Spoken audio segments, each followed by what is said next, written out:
Tetap bangkit berdiri.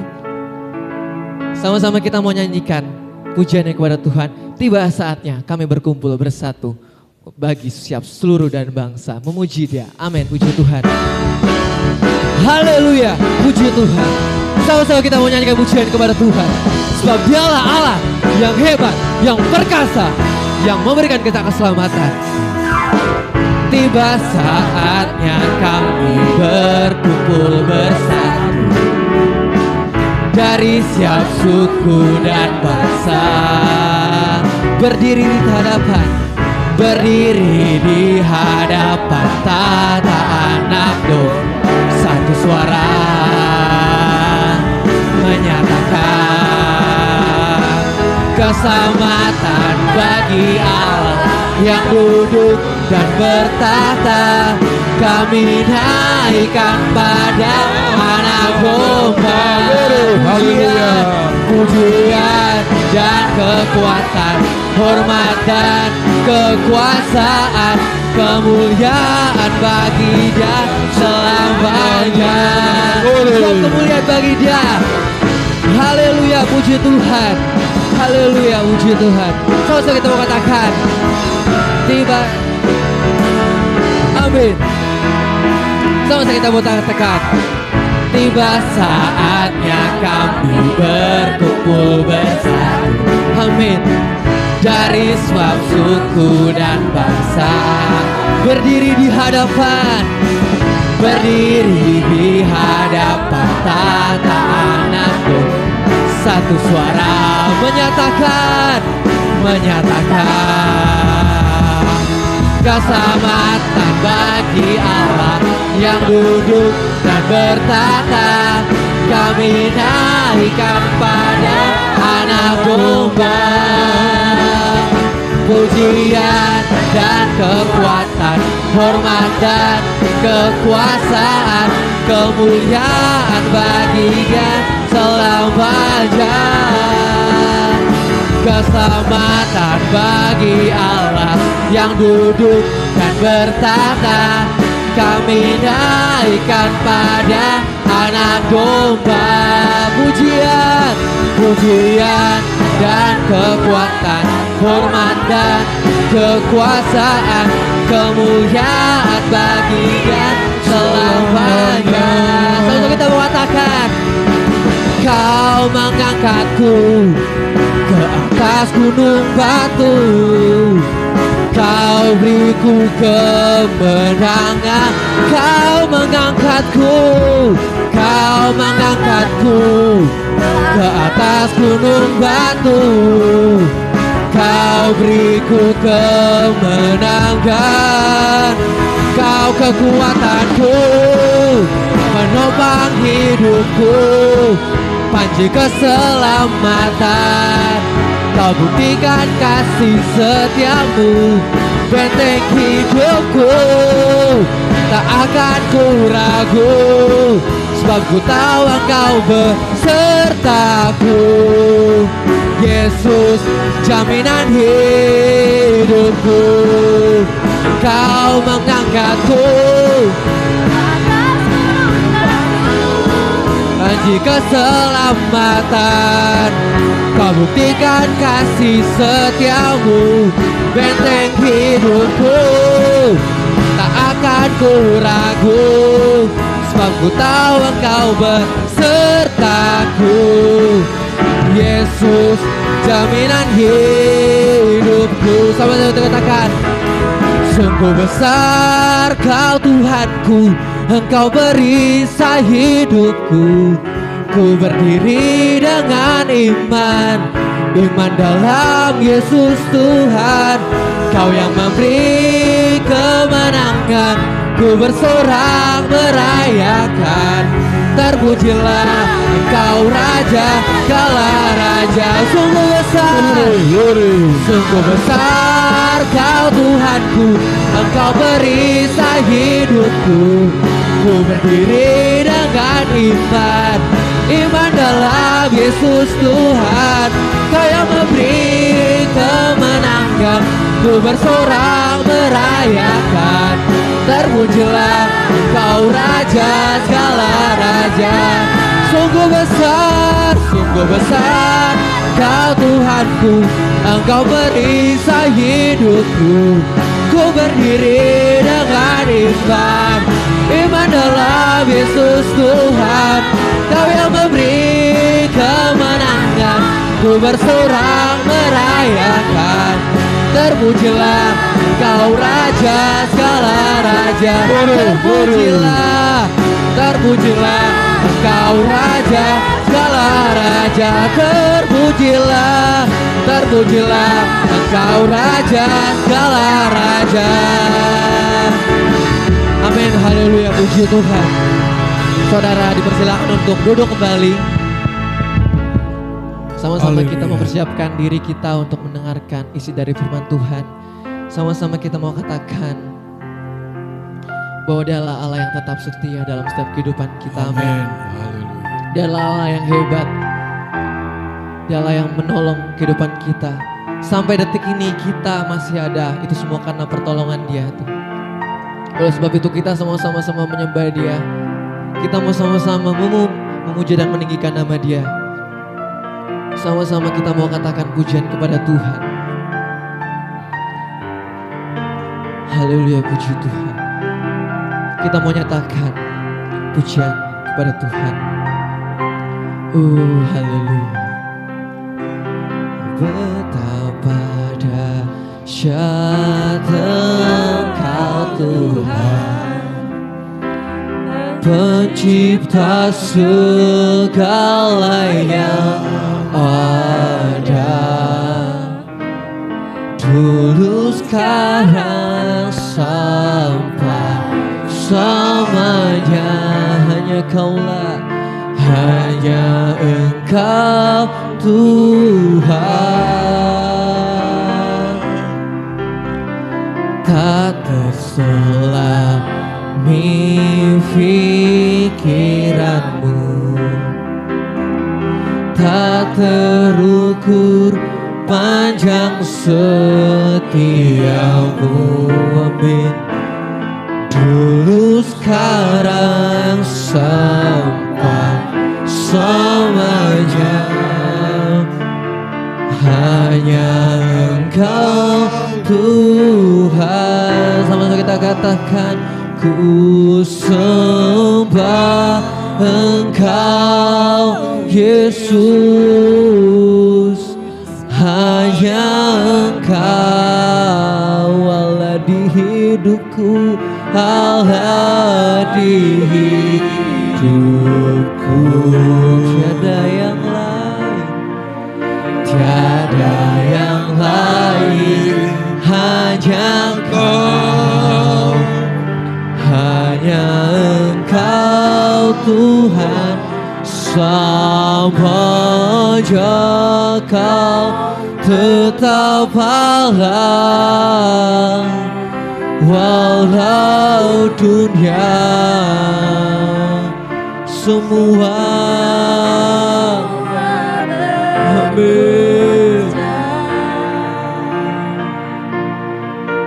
Tak tergoyahkan, Kau tetap. Sama-sama saya undang untuk bangkit berdiri.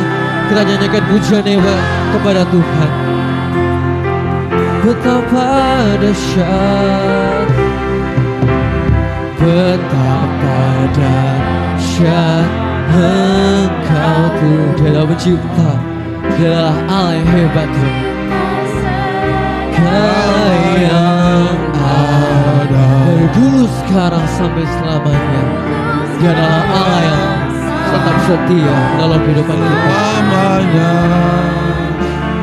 Hanya Engkau Tuhan, tak terselami, tak terselami pikiranmu, tak terukur panjang setiamu. Amin. Dulu, sekarang, sampai selamanya. Hanya Engkau Tuhan. Sama kita katakan, ku sembah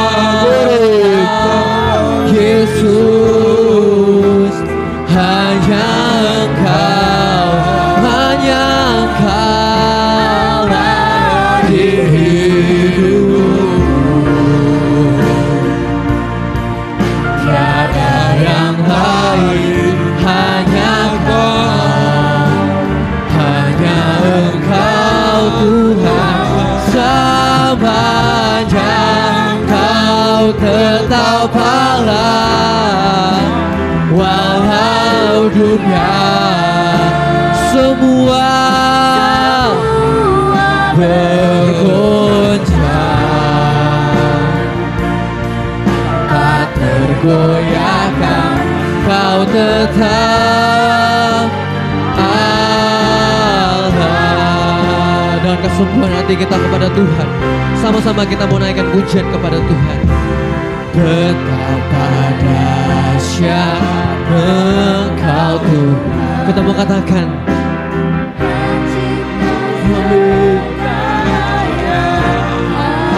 kita mau nyatakan dari dulu sekarang sepanjang hanya Engkau Tuhan, tak terselangi, tak terselangi pikiran, sebab tak terukur panjang setiamu,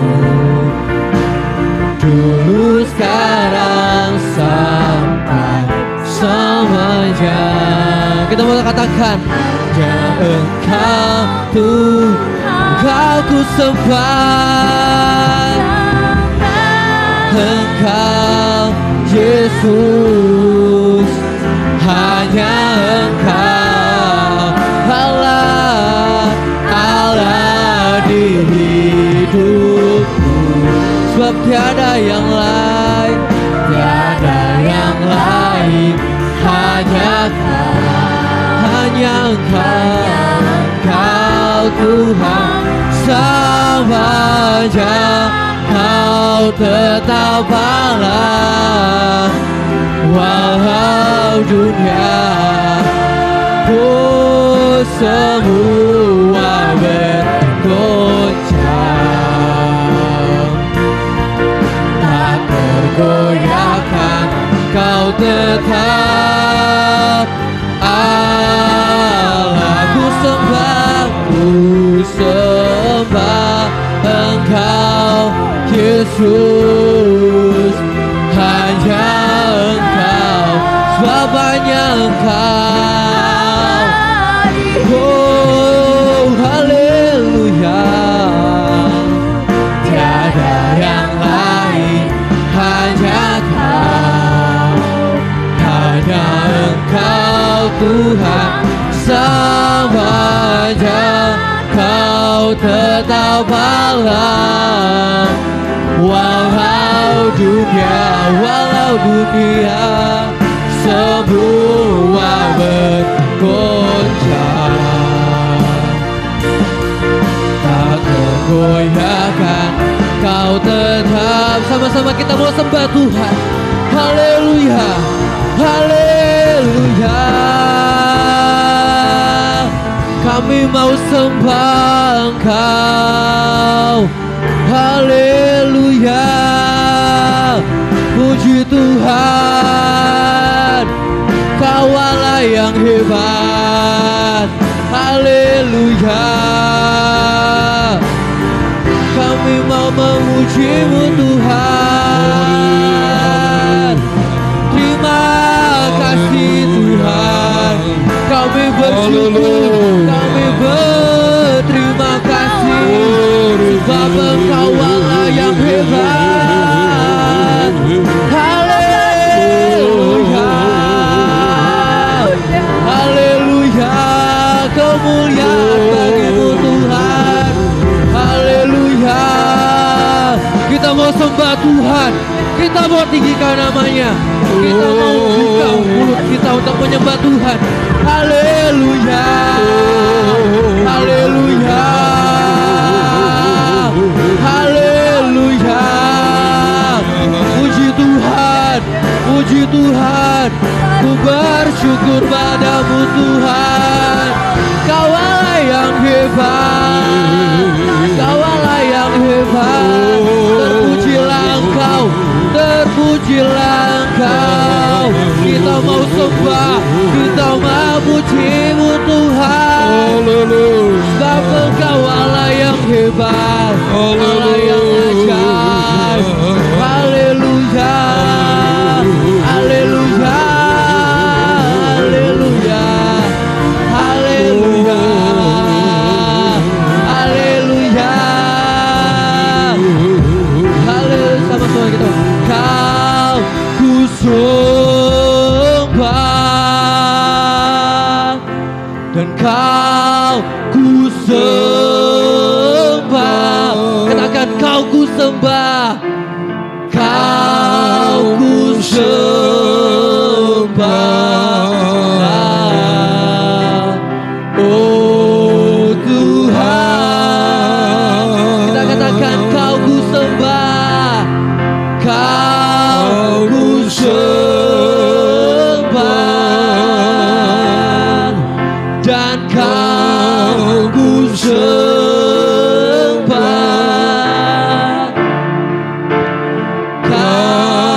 haleluya. Haleluya, Kau ku sembah, Kau ku sembah, ku sembah. Haleluya, Kau ku sembah. Oh Tuhan, katakan kami mau sembah, kami mau puji Kau ku sembah, kami sembah Kau ku sembah. Haleluya, Kau ku sembah. Oh Tuhan, oh haleluya, Kau ku sembah. Katakan kami kau sembah, ku sembah. Haleluya, ku sembah.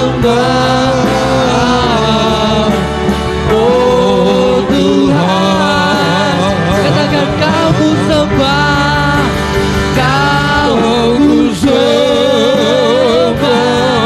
Kami sembah, kau ku sembah. Dan kau ku sembah. Oh dalam kasih Kristus, saya undang Tante Mena untuk mau ke dalam doa. Dan kau ku sembah. Oh Tuhan, dan kau ku sembah. Kau ku sembah.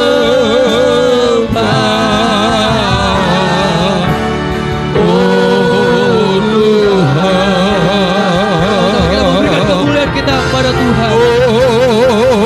Haleluya, haleluya,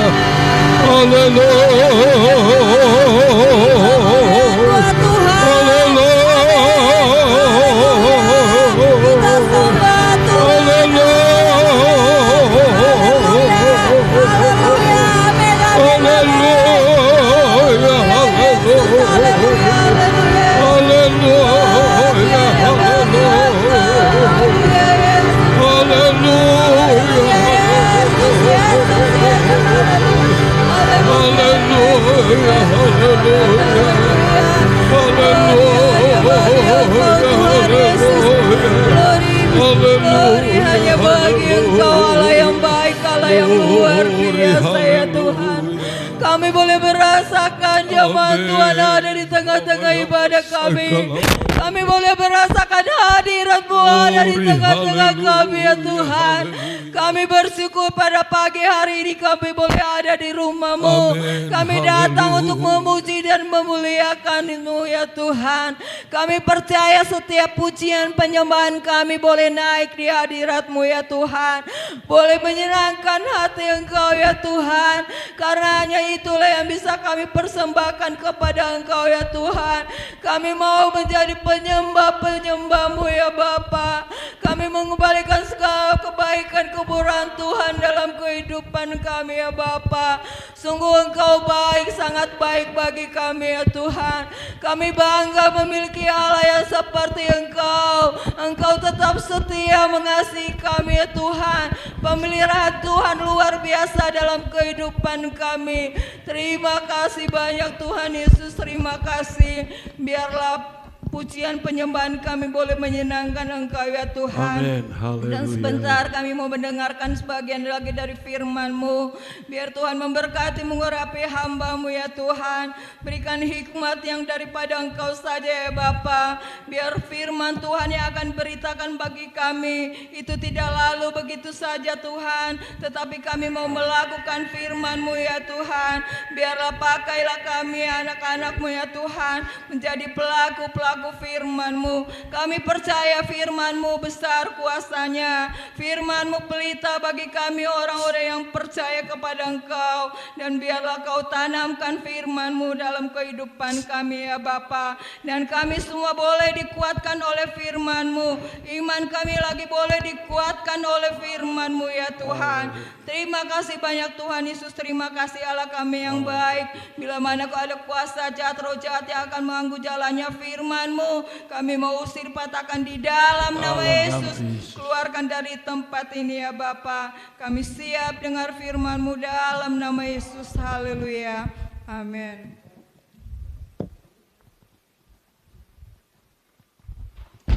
Puji Tuhan, haleluya.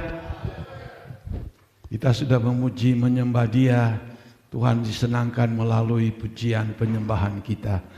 Kita akan melihat kembali firman Allah pada pagi hari ini, masih di dalam Roma 12 ayatnya yang kedua. Saya berterima kasih sama Tuhan karena banyak respon yang dinyatakan melalui pelayanan hari Minggu yang lalu. Bukan hanya kita saja jemaat di sini, tetapi di jemaat orang-orang Kristen di luar kita pun banyak yang mengikuti ibadah kita. Bahkan firman Allah yang disampaikan setiap minggu. Saya mendapatkan telepon WA, terima kasih Om Tante atas segala pelayanan, ibadah dan firman Allah yang kami selalu ikuti setiap minggu. Puji Tuhan. Saya berpikir begini, kalau saja jemaat yang jauh di luar mengikuti dan merasa diberkati atas pelayanan atau firman Allah, lalu kita merasa biasa saja, kita merasa seperti ya kurang mendapatkan respon. Yang rugi bukan Tuhan, yang rugi adalah kita sendiri. Firman Allah yang kita ikuti pada hari Minggu kemarin di dalam Roma 12 ayat yang kedua disebutkan, janganlah kamu menjadi serupa dengan dunia ini, tetapi berubahlah oleh pembaharuan budimu. Perubahan tidak dapat disebut perubahan kalau orang itu tidak berubah. Tapi perubahan dapat disebut perubahan kalau orang itu betul-betul berubah. Kita sudah ikuti dengan begitu jelas betapa pentingnya perubahan ini ada di dalam kehidupan saya dan saudara. Sebab di dalam ayat yang kita lihat di sini, tetapi berubahlah oleh pembaharuan budimu. Bukan berhenti di situ. Masih ada seterusnya. Sehingga kamu dapat membedakan manakah kehendak Allah. Ini tujuan dari perubahan. Supaya kamu dapat membedakan kehendak Allah. Kehendak Allah perlu bukan cuma sekedar kita tahu. Bukan cuma sekedar kita baca. Bukan cuma sekedar kita dengar. Sebab dikatakan dalam ayat ini, kalau kita betul-betul berubah, kita mampu membedakan mana kehendak Allah, mana yang bukan kehendak Allah. Sebab kalau kita tidak tahu kehendak Allah, kita adalah orang Kristen yang bodoh. Kita orang Kristen yang sangat sial. Tetapi perubahan itu kita baca dalam Alkitab seperti firman Allah kemarin. Kita akan terjadi perubahan jikalau kita tidak mau hidup dengan cara-cara orang duniawi. Tapi kalau kita masih doyan hidup cara duniawi yang berdosa, masih selalu suka hidup dengan cara duniawi yang jahat dan berdosa itu, saya katakan minggu lalu, kita tidak akan pernah berubah. Kalaupun berubah, Minggu ubah, Senin seterusnya robah lagi. Lalu pertanyaannya, bagaimanakah seseorang itu dia akan mengerti, membedakan mana kehendak Allah dan mana yang bukan kehendak Allah? Seperti membaca ayat ini seperti mudah.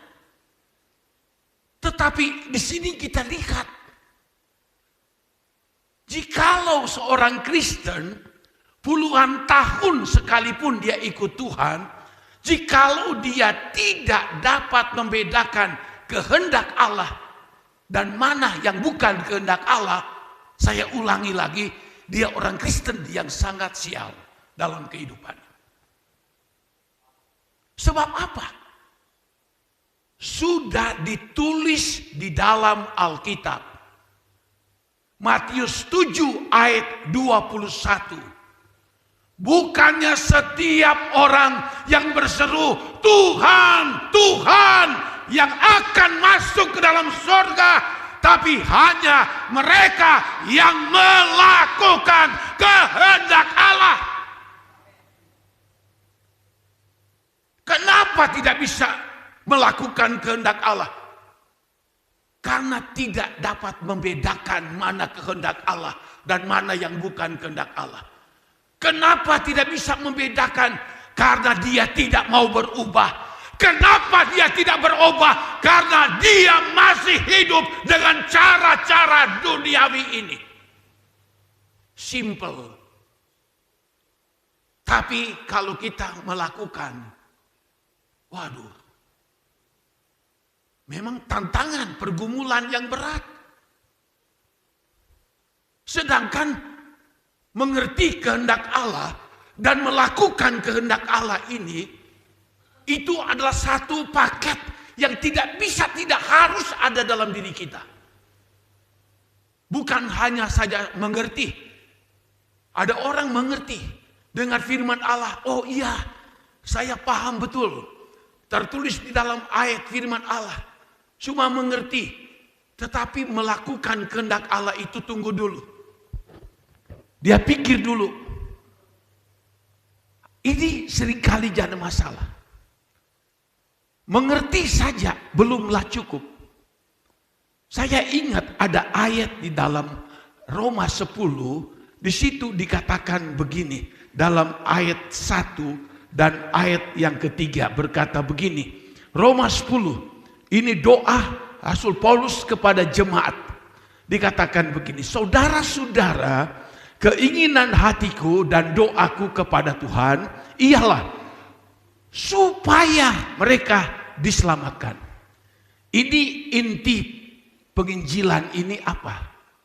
Bukan sekedar berkumpul, bukan sekedar beribadah, dengar firman Allah. Intinya apa? Diselamatkan. Itu intinya. Lalu dikatakan ayat 2. Sebab aku dapat memberi kesaksian tentang mereka. Artinya apa? Rasul Paulus lihat dengan mata kepalanya sendiri. Bahwa mereka sungguh-sungguh giat untuk Allah. Tetapi tanpa pengertian yang benar. Mereka sungguh giat untuk Allah. Giat apa? Mereka datang beribadah. Mereka datang memuji Tuhan. Mereka datang mendengarkan firman Allah. Mereka datang membawa persembahan. Mereka giat untuk Allah. Tapi disebutkan di sini, tetapi tanpa pengertian yang benar. Jadi mereka hanya datang begitu saja, mengikuti tata acara ibadah, lalu pulang lagi. Minggu berikutnya begitu lagi, terus menerus. Tanpa pengertian yang benar. Nah, kalau sudah sampai kepada tanpa pengertian yang benar, mana bisa dia akan mengerti kehendak Allah?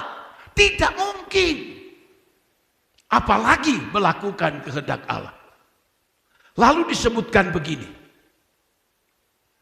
Sebab oleh karena mereka tidak mengenal kebenaran Allah, dan oleh karena mereka berusaha untuk mendirikan kebenaran mereka sendiri, maka mereka tidak takluk kepada kebenaran Allah. Mereka tidak mengerti kehendak Allah, kebenaran Allah. Lalu disebutkan dalam ayat ini, lalu mereka tidak mengenal kebenaran Allah sampai kapanpun. Meskipun giat, meskipun selalu datang beribadah, tapi tidak ngerti, jadi akibatnya tidak mengenal kebenaran Allah atau kehendak Allah itu. Apa yang terjadi berikutnya? Dan oleh karena mereka berusaha untuk mendirikan kebenaran mereka sendiri, maka mereka tidak takluk atau tidak tunduk kepada kebenaran Allah. Ini orang yang tidak mau mengerti kebenaran Allah atau kehendak Allah. Mungkin mereka tidak mengerti karena apa? Wah, firman Allah itu keras, seperti godam memaluh, memukul. Wah, firman Allah bagaikan api, membakar dan menghanguskan. Wah, firman Allah bagaikan makanan yang pahit. Firman Allah itu makanan yang keras. Biarpun seperti itu, aku tidak mau mengerti. Dia mempunyai satu prinsip. Sebaik apapun firman Allah yang disampaikan, aku tidak mengerti. Tapi dia selalu giat untuk Allah. Selalu datang untuk beribadah kepada Allah. Apa yang terjadi? Dikatakan dalam ayat ini, maka mereka berusaha mendirikan kebenaran mereka sendiri. Mereka tidak tunduk kepada kebenaran Allah. Mereka tidak takluk kepada kehendak Allah. Lalu mereka membangun. Mereka membangun apa yang disebutkan dalam ayat ini, kebenaran diri sendiri. Mereka membangun prinsip mereka sendiri. Yang bukan karena firman Allah, yang bukan karena Alkitab, yang bukan karena kehendak Allah. Mereka bangun prinsip mereka. Kalau aku ikuti prinsip kebenaran, wah berat aku melakukan. Dia merasa rugi untuk melakukan. Lalu dia akan membangun prinsip kebenaran diri sendiri. Ini yang banyak terjadi dalam dunia orang Kristen pada akhir zaman ini. Bukan kebenaran Allah yang dipatuhi, bukan takluk kepada kehendak Allah. Mereka bangun prinsip kebenaran yang dibangun atas logika sendiri, prinsip sendiri. Dan Alkitab menyebutnya, dan mereka tidak akan takluk dan tunduk kepada kebenaran atau kehendak Allah. Sampai kapanpun. Sampai dunia kiamat.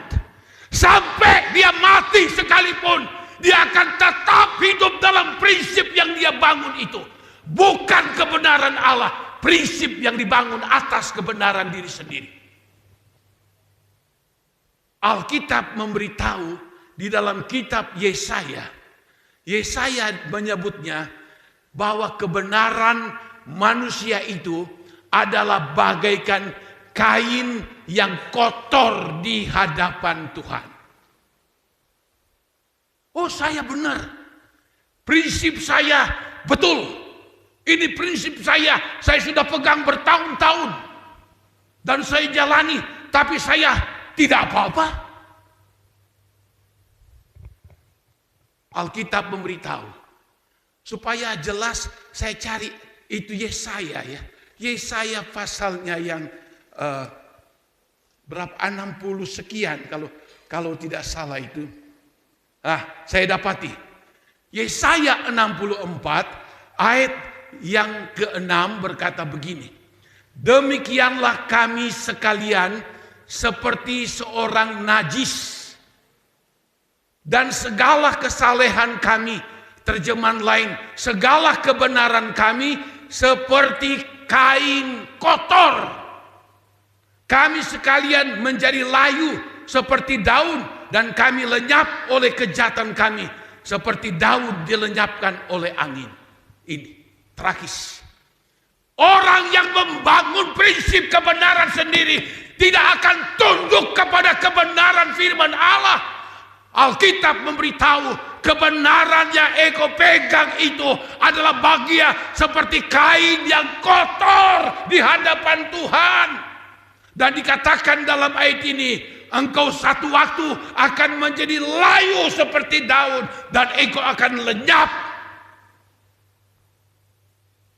Membangun kebenaran bukan atas firman, membangun kebenaran atas prinsip yang dia pikir dia baik, dia benar, dan seterusnya. Ini sangat keliru. Banyak orang Kristen yang membangun prinsip kebenaran. Kenapa? Karena di dalam Roma 12 ayat 2, sehingga kamu dapat membedakan mana kehendak Allah. Karena mereka tidak mau berubah. Lalu mereka itu tidak bisa membedakan mana kehendak Allah, mana yang bukan kehendak Allah. Wah, sangat bahaya orang Kristen yang seperti ini. Ya, dikatakan sehingga kamu dapat membedakan di manakah kehendak Allah, apa yang baik, apa yang berkenan kepada Allah dan yang sempurna. Allah ingin sekali menuntun jalan hidup kita supaya kita menjadi sempurna, menjadi sama seperti Tuhan, menjadi segambar dengan gambaran anaknya. Itulah Tuhan Yesus Kristus. Tapi kalau kita tidak mengerti kehendak Allah, jadi kita lihat kenapa orang tidak bisa melakukan kehendak Allah. Karena tidak mengerti kehendak Allah. Tidak mau mengerti. Meskipun sudah dikasih pengertian, tetap mereka membangun prinsip kebenaran sendiri. Kenapa? Banyak yang tidak mengerti kehendak Allah. Kenapa? Karena mereka tidak mau berubah. Kenapa mereka tidak mau berubah? Karena mereka masih mau hidup dengan segala cara orang duniawi. Itu. Biarpun sudah orang Kristen. Roma 10 memberikan penjelasan. Aku berdoa untuk mereka. Aku ingin mereka diselamatkan. Tapi kasihan banget. Mereka tidak mengerti kebenaran, tidak mengerti kehendak Allah. Lalu mereka membangun kebenaran sendiri. Saya harus mengatakan, tidak ada seorang pun sehebat apapun di dunia ini. Tidak ada malaikat sehebat apapun. Bahkan iblis sekalipun yang mampu untuk bisa merontokkan kebenaran Allah. Tidak ada. Firman Allah itu hidup dan firman Allah itu berkuasa. Apa yang sudah dikatakan oleh Allah melalui firman-Nya itu tetap amin adanya.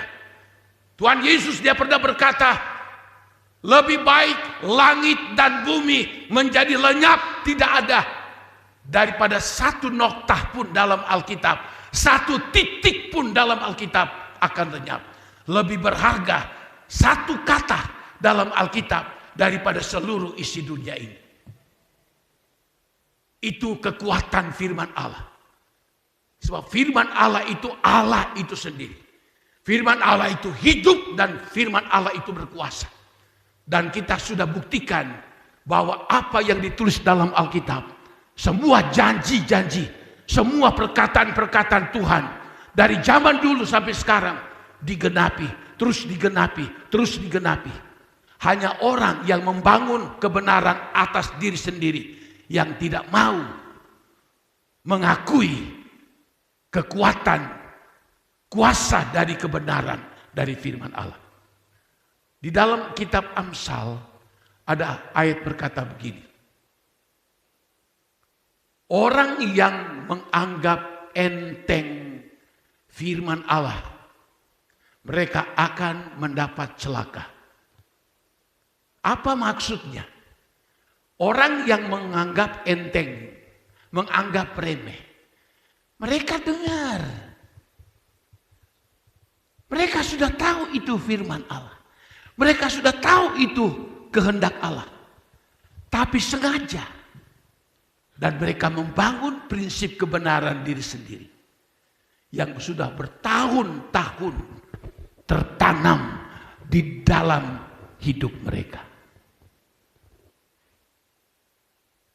Ini perlu kita tahu. Sebab ini kalau kita tidak mengerti, sampai kapanpun kita hanya berjalan di tempat. Kita tidak bertumbuh menjadi dewasa rohani.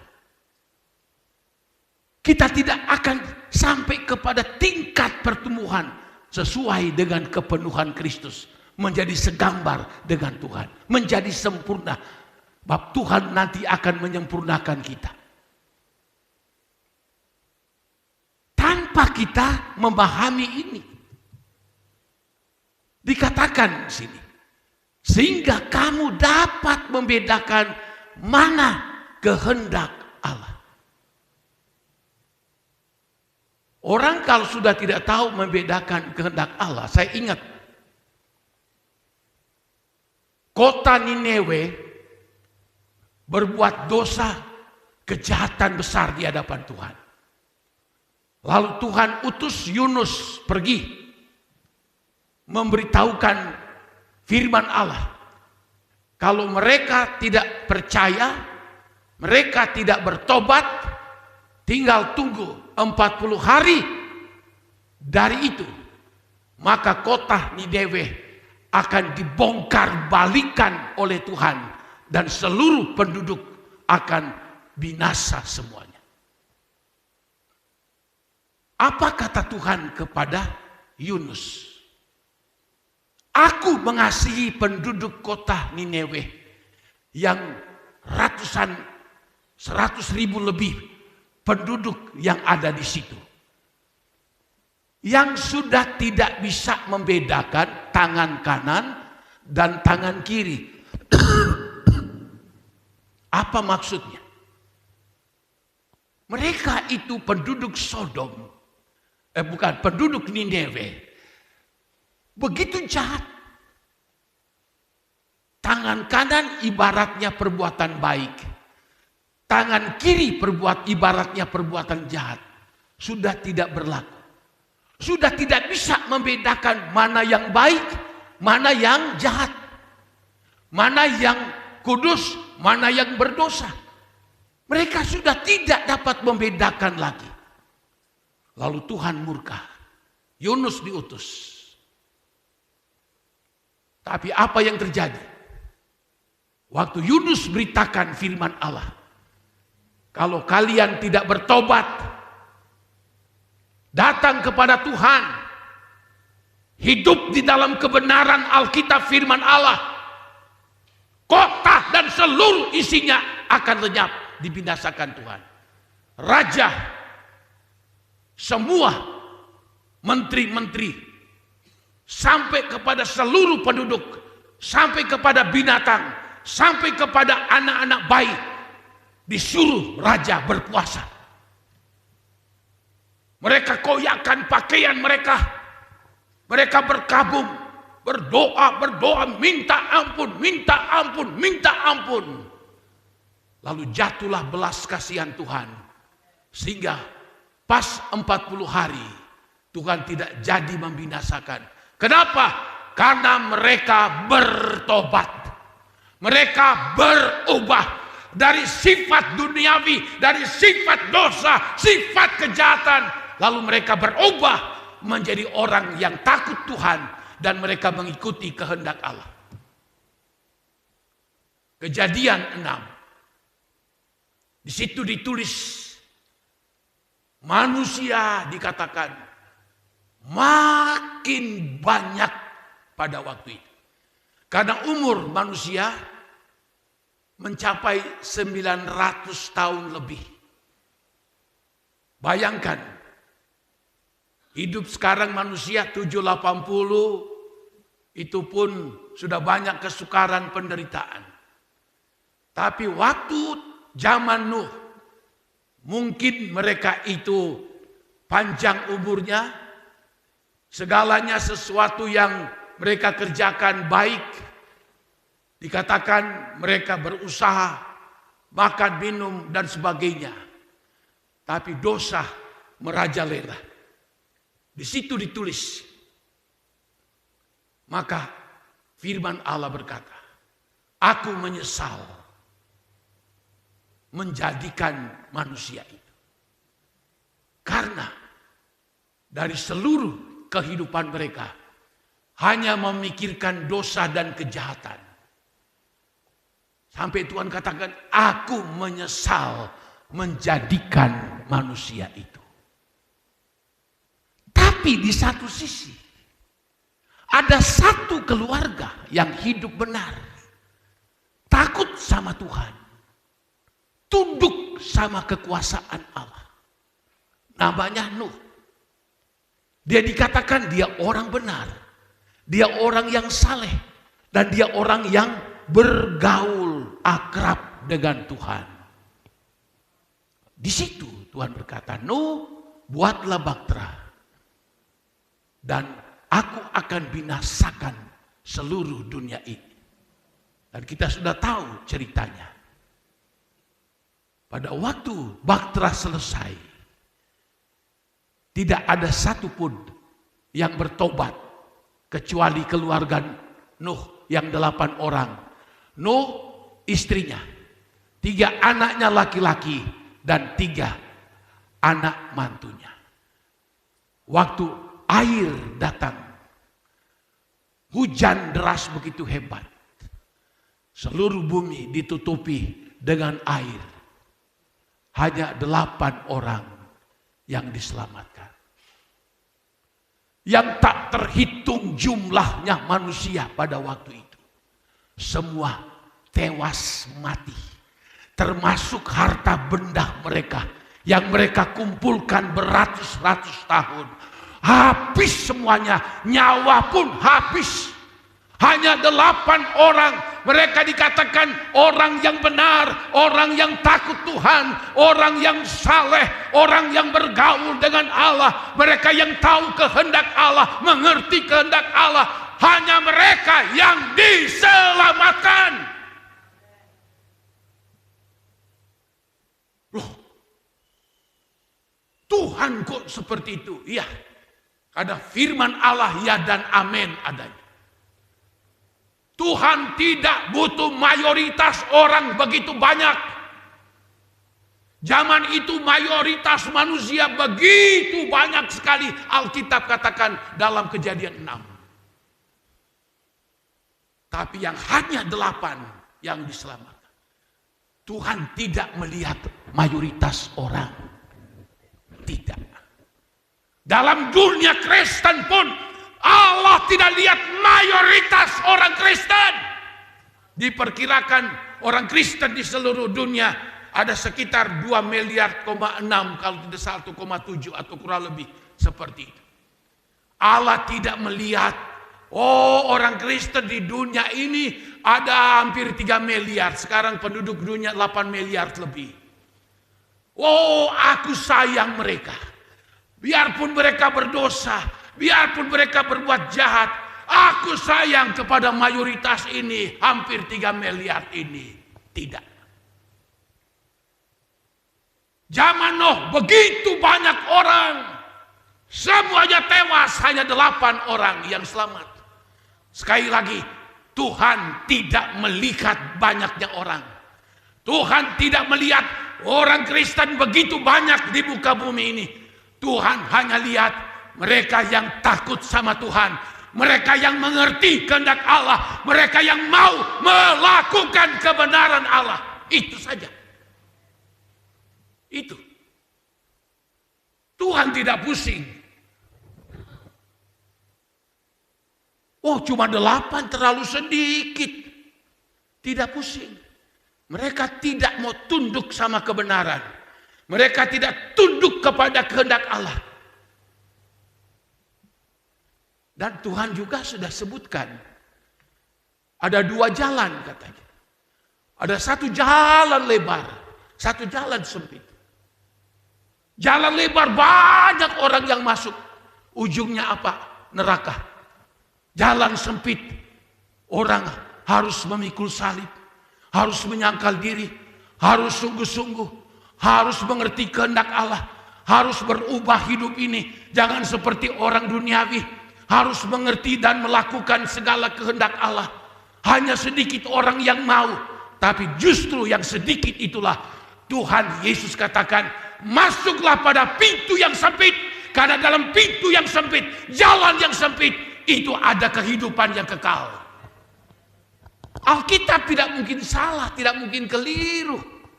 Tidak mungkin. Jadi kita lihat di sini betapa sangat penting kita tunduk dalam melakukan kehendak Allah. Mengerti kehendak Allah. Sehingga apa? Dikatakan dalam Roma 12 ayat 2, supaya kamu dapat membedakan manakah kehendak Allah itu. Biarpun yang bukan kehendak Allah menarik, sangat menarik. Yang bukan kehendak Allah ada di depan mata kita, sungguh mengagumkan. Kita bangga, kita merasa luar biasa, sungguh menguntungkan. Tapi itu bukan kehendak Allah. Kita pilih. Nah, kebanyakan orang termasuk orang Kristen diperhadapkan kepada pilihan ini, seringkali orang berkata, ya sudahlah. Bagaimana nanti? Memilih yang dia lihat bagus, memilih dia lihat menguntungkan dia, memilih yang dia lihat itu bahwa itu akan membuat dia orang hebat dan seterusnya. Tapi dia tidak tunduk kepada perintah dan kehendak daripada Tuhan. Ini supaya kamu dikatakan di sini tahu membedakan mana kehendak Allah. Dalam hidup pelayanan saya, setiap hari saya belajar terus untuk apa? Hidup untuk membedakan mana kehendak Allah, mana yang bukan kehendak Allah. Meskipun ada tawaran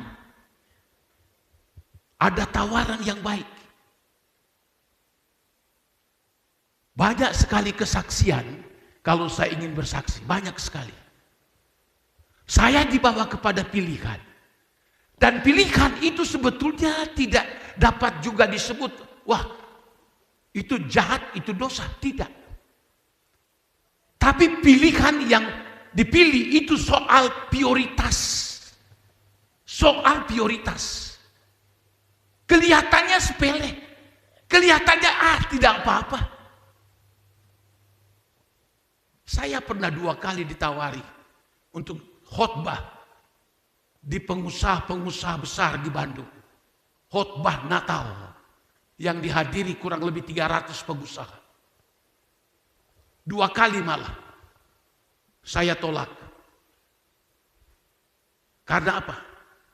Karena pas hari itu, besoknya kita Natal di sini. Saya tolak. Ada yang berkata, "Pak Pendeta, aku bisa. Banyak hamba Tuhan yang pengen." Sebab apa? PK-nya itu gede banget. Saya prioritaskan pelayanan di tempat itu. Logika manusia bodoh. Dapatkan rezeki besar itu. Itu contoh dari segala contoh yang lain yang kami alami dalam hidup ini. Tapi saya tidak menyesal. Karena saya tahu saya memprioritaskan pelayanan yang Tuhan tugaskan kepada saya untuk melayani. Kalau mungkin saya pikir begini, wah duitnya hebat. Wah 2-3 bulan untuk makan tidak habis. Lalu saya akan berkata, ya sudahlah saya siap. Tapi hati tidak tenang. Hati tidak tentram. Tidak ada damai. Tidak ada sukacita. Sebab saya dipanggil Tuhan untuk pelayanan sidang jemaat yang Tuhan percayakan. Ini contoh banyak sekali. Kalau saya lakukan, siapa yang berkata begini? Wah, berdosa ini. Saya bisa pulang. Bisa saya pulang malam-malam. Bisa. Tapi saya pikir, waduh ini untuk perayaan besar Natal gereja GPDI Kandang Kaur. Lalu saya ada di tempat lain malamnya. Lalu saya pulang mungkin sampai di sini bisa jam 1, jam 2 subuh. Lalu besoknya Natal. Lalu saya sudah tidak berdoa. Saya sudah tidak ada persiapan. Waduh saya merasa berdosa di hadapan Tuhan. Mungkin orang lain berkata wajar itu. Pelayanan kan pelayanan. Tapi saya memilih tunduk kepada kehendak Allah. Melakukan kehendak Allah sesuai panggilan daripada Tuhan. Jadi kita lihat di dalam kita mau melakukan kehendak Allah ini. Seperti firman Allah memberitahu, sehingga kamu dapat membedakan mana kehendak Allah. Meskipun mungkin kehendak Allah itu kelihatannya orang tidak paham, orang tidak mengerti. Tapi kita akan punya roh dan punya hikmat. Oh ini bukan kehendak Allah. Meskipun daya tariknya, meskipun kelihatannya baik, meskipun kelihatannya menguntungkan. Tapi itu sudah menyakiti Roh Kudus. Sehingga dikatakan di sini, kamu dapat mengetahui apa yang baik. Orang yang masih hidup secara duniawi, orang yang tidak mau berubah, tidak tahu mana yang baik, mana yang tidak baik. Mana yang benar, mana yang tidak benar. Karena mereka masih berbaur dengan cara hidup duniawi. Tidak bisa memilih mana yang baik, mana yang tidak baik. Ini suatu masalah yang dianggap sepele.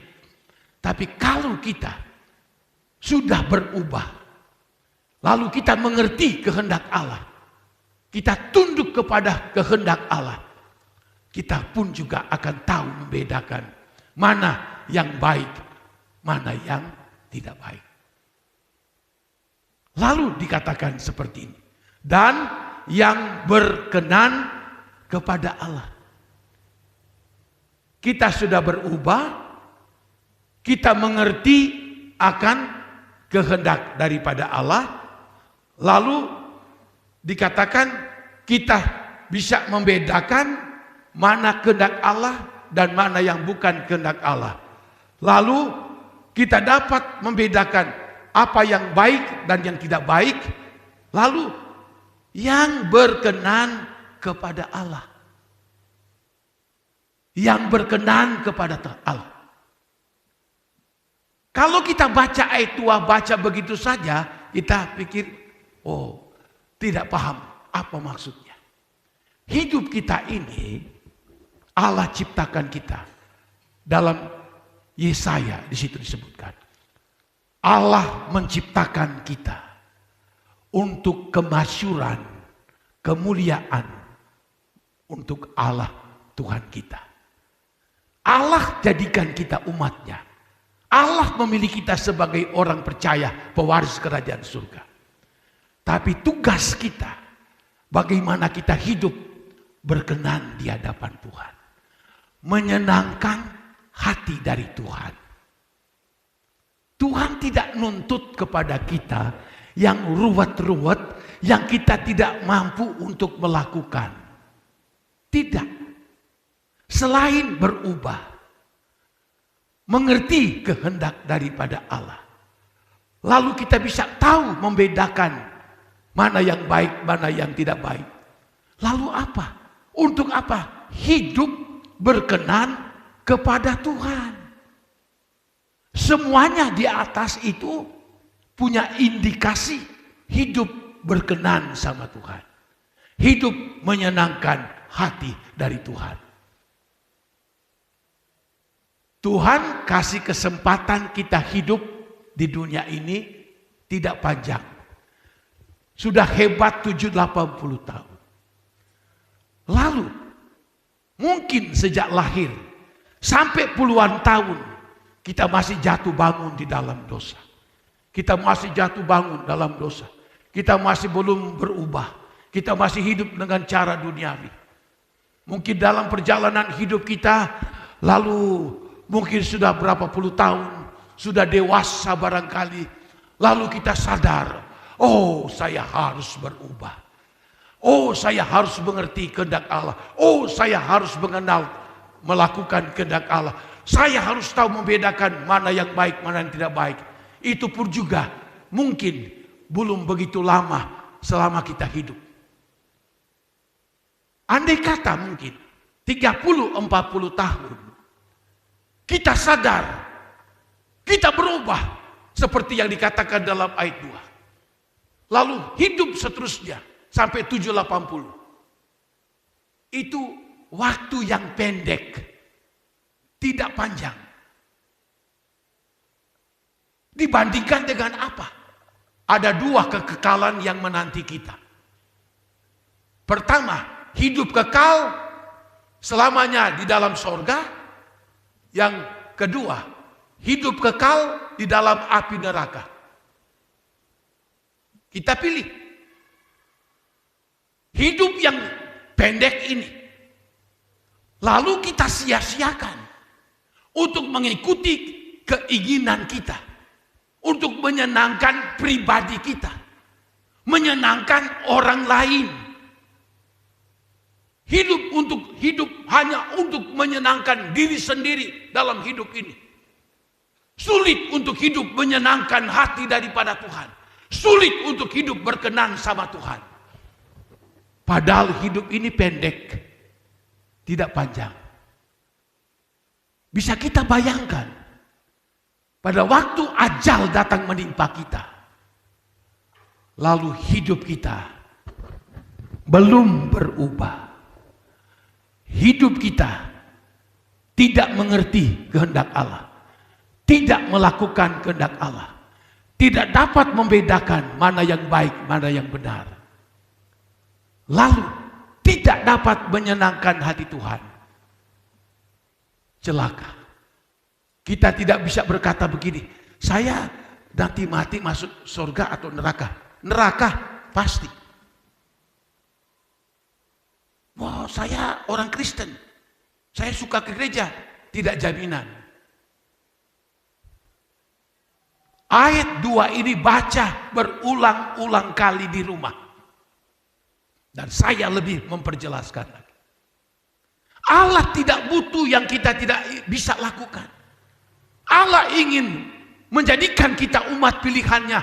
Apakah engkau mau menyenangkan hati Tuhan atau hanya menyenangkan diri kita sendiri? Banyak orang termasuk orang Kristen lebih memilih untuk menyenangkan diri sendiri. Tapi untuk menyenangkan hati Tuhan, apa yang disebut jauh panggang daripada api. Saya sudah berkomitmen sepanjang hidup bahkan sampai Tuhan panggil, saya mau menyenangkan hati Tuhan sampai saya mati. Ini komitmen, prinsip kebenaran firman Allah. Kita uji diri kita, sejauh mana kita menyenangkan diri kita dibandingkan menyenangkan hati Tuhan.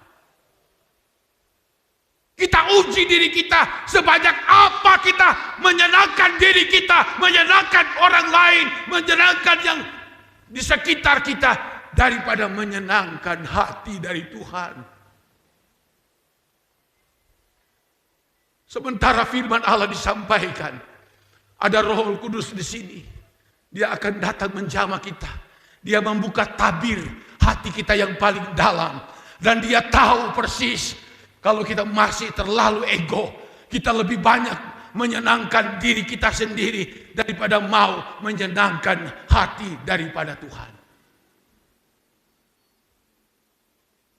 Sebab kalau kita berubah, kalau kita itu mengerti kehendak Allah, melakukan kehendak Allah, dan kita tahu yang baik dan yang tidak baik, kita menyenangkan hati Allah.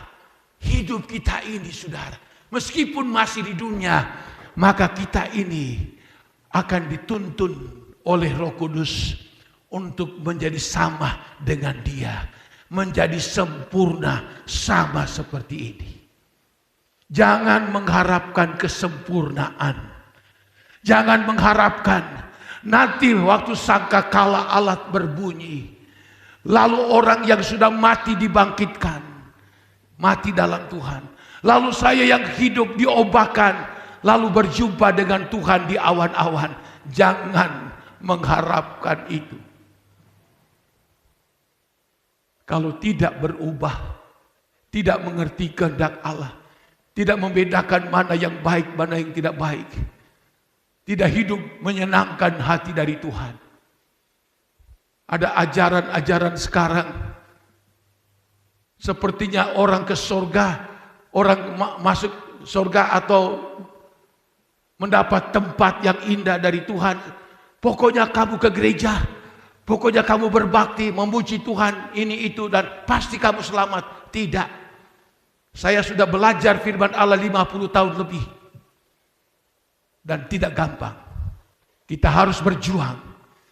Pikul salib, menyangkal diri, lewati jalan sempit sekalipun. Agar apa? Hidup kita yang tidak panjang ini, kuncinya hidup selalu menyenangkan hati dari Tuhan. Hidup selalu berkenan kepada Tuhan. Kita pergi kemanapun, kita membawa diri kita sebagai orang Kristen.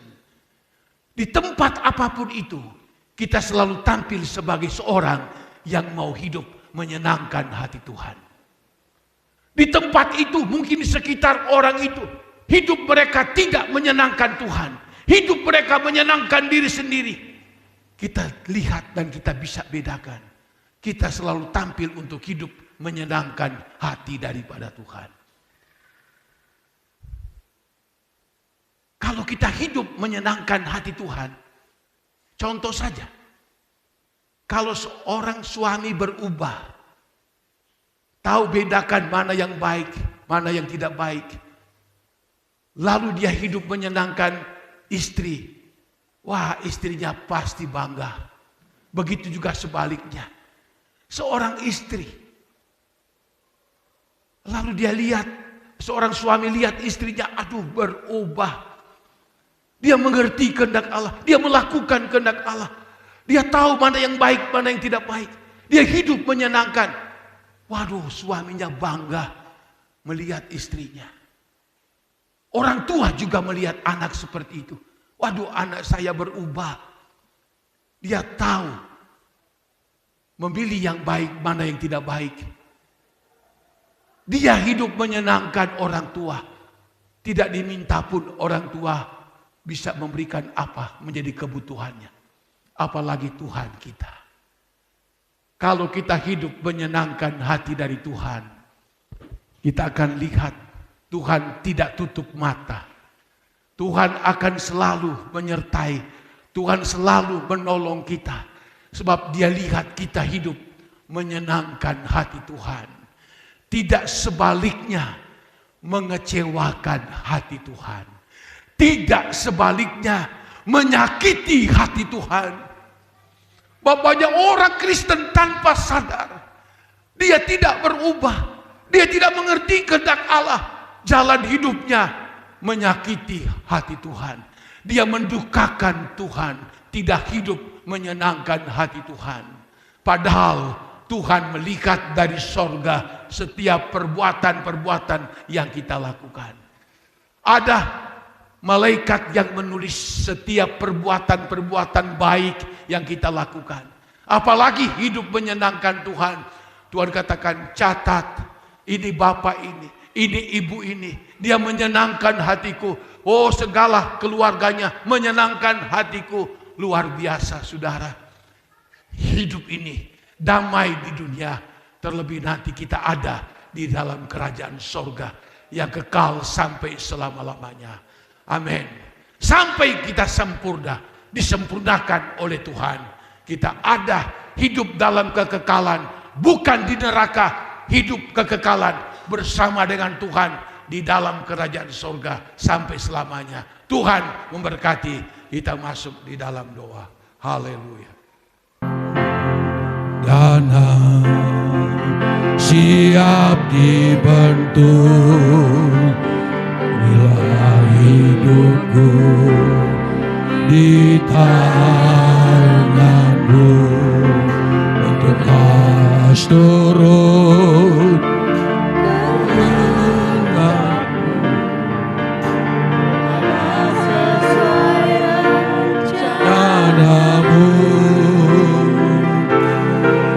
bagaikan bencana siap dibentuk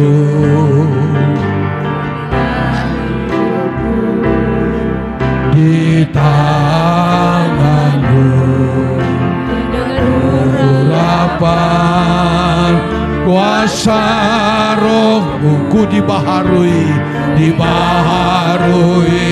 selalu. Haleluya. Jadikanku Allah dalam rumahmu. Amin.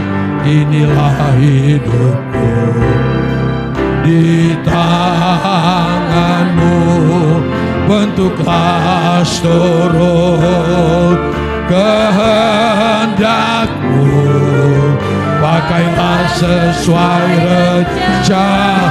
Oh, ku mau seperti Yesus, mau seperti-Mu Yesus, disempurnakan selalu. Haleluya. Dalam segenap jalanku memuliakan. Amin. Glory. Bagaikan bencana siap dibentuk. Bagaikan bencana pagi hari ini, kita bagaikan bencana-bencana yang Tuhan mau bentuk. Haleluya. Ada kuasa Allah Roh Kudus yang akan membantu kita dengan urapannya sehingga kita mau berubah. Kita mau diubahkan. Haleluya. Amin. Haleluya. Oh, jadikanku Allah. Amin. Dalam rumahmu. Inilah hidupku di tanganmu, bentuklah. Biarkah kita mau dibentuk seturut kehendak Allah, bukan seturut kehendak kita. Amin. Ku mau seperti Yesus, mau seperti-Mu Yesus. Biar kita mau seperti Yesus, kita mau disempurnakan sama seperti Dia. Haleluya. Dalam segenap jalanku memuliakan. Oh, ku mau seperti Yesus, mau seperti-Mu. Oh, haleluya. Bentuklah kami Tuhan, bukan dengan kehendak kami, tapi menurut kehendak-Mu ya Tuhan. Oh, dalam segenap jalanku memuliakan. Ku mau seperti Yesus. Bapak Rudi berdoa, mau seperti-Mu. Oh, haleluya. Oh, murahkan selalu dalam segenap jalanku memuliakan. Oh, ku mau seperti Yesus. Oh, mau seperti-Mu Yesus. Disempurnakan selalu dalam segenap jalanku memuliakan. Oh, dalam segenap jalanku. Amin. Haleluya. Oh, dalam segenap jalanku memuliakan. Memuliakan nama-Mu, memuliakan, memuliakan nama-Mu. Amin. Memuliakan nama-Mu.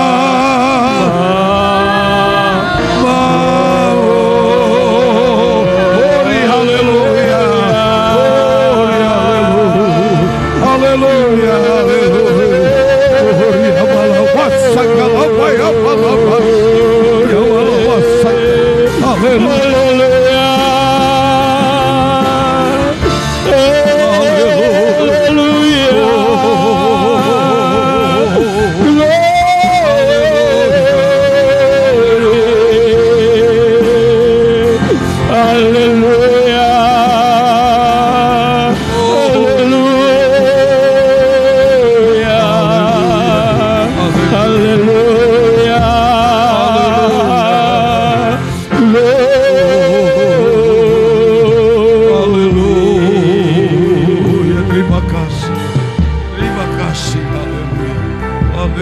Terima kasih Bapa di dalam surga. Haleluya, haleluya. Engkau teramat baik di tengah-tengah kehidupan kami ya Tuhan.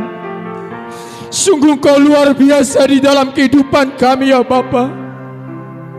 Terima kasih buat pagi siang hari ini ya Tuhan. Amin. Di mana kami kembali dibekali oleh kebenaran firman-Mu ya Bapa. Terkadang kami merasa puas ya Tuhan. Amin. Dengan kesetiaan kami, dengan kerajinan kami di dalam Engkau ya Bapa. Tapi kami bodoh di hadapan-Mu ya Tuhan. Kami tidak mengerti kehendak daripada-Mu ya Bapa. Karena itu kami tidak mampu menyenangkan hati-Mu ya Tuhan. Ampuni kami saat siang hari ini ya Bapa. Biarlah kami tidak bodoh di hadapan-Mu ya Tuhan, tapi kami berusaha mengerti kehendak daripada-Mu ya Bapa. Karena dari situ Tuhan kami akan ada perubahan ya Tuhan. Kami mampu menyenangkan hati-Mu ya Bapa. Terima kasih Bapa di dalam surga. Biarlah apa yang sudah Kau sampaikan melalui hamba-Mu ya Tuhan tertanam di dalam hati dan pikiran kami ya Bapa. Bahkan kami lakukan di sepanjang sisa hidup kami ini ya Tuhan. Kau baik Bapa, sangat baik Tuhan. Terima kasih Bapa di dalam surga. Terima kasih Tuhan Yesus. Kami yakin, kami percaya firman-Mu menjadi kekuatan di dalam setiap kehidupan kami. Menyadarkan kami ya Bapa, bahkan memotivasi kehidupan kami ya Tuhan. untuk kami lebih bertumbuh berbuah-buah di hadapan-Mu. Terima kasih Bapa di dalam surga. Kau sudah memberkati kami dengan kebenaran firman-Mu ya Tuhan. Kau juga berkati hamba-Mu ya Bapa. Berikan kekuatan, kesehatan, hikmat, akal budi yang daripada-Mu ya Tuhan. Bahkan juga berikan kesabaran. Singkapkan terus seluruh kebenaran firman-Mu ya Bapa. Kami juga berdoa buat ibu rohani di tempat ini yang sudah menopang pekerjaan-Mu di tempat ini. Berikan kekuatan, kesehatan juga ya Bapa. Berkati kami seluruh sidang jemaat-Mu ya Tuhan. Sebentar kami mau memberikan korban persembahan. Sucikan, kuduskan tangan-tangan kami. Kami mau serahkan semuanya ke dalam tangan-Mu ya Bapa. Ampuni salah dosa kebodohan kami. Di dalam nama Tuhan Yesus kami sudah berdoa dan mengucap syukur. Haleluya. Amin.